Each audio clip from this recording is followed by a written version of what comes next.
আমি আমার এই চ্যানেলে একটা ভিডিও পোস্ট করছিলাম, মানে আমি একটা গল্প বানাবো।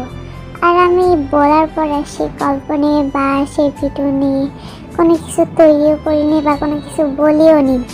আজকে আমি বলছি আমার সেই দিন হয়েছিল এই গল্পটা আমার লেখা শেষ, কাকে কোন ক্যারেক্টার দিব সেটাও করা শেষ, কাকে কোন ভয়েস ইফেক্ট দেবো তাও করা শেষ। কিন্তু আমার আম্মু আমি যে খাতাটা লিখছিলাম ওই খাতাটা ছিঁড়ে ফেলছে, প্লাস হচ্ছে মানে খাতাটা ছিঁড়ে নাই, মানে আমি যে পেজে লিখছিলাম সে পেজটা আম্মু হচ্ছে ফেলে দিছে না দেখে, আর ভিডিওগুলো সব ডিলিট করে দিছে। এই কারণে আমি আর ওই গল্প বানাইনি বা আমি চ্যানেলে কোনো কিছু পোস্ট করে নাই। আজকে আবার পোস্ট করছি।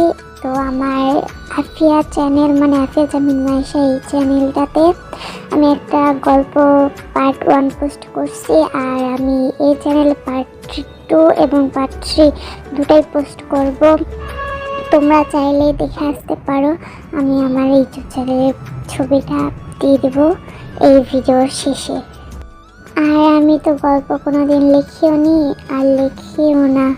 আর যদি কোনো ভুল হয় খারাপ হয় তাহলে মাফ করে দেবো। একে তো আমার ভয়েস ভালো না, আমি ভয়েস ইফেক্টও ভালো দিতে পারি নাই ওই ভিডিওতে, ওই কারণে খারাপ লাগতে পারে। কিন্তু আমি চেষ্টা করবো পার্ট 2 আর পার্ট 3 অনেক ভালো কিছু করার।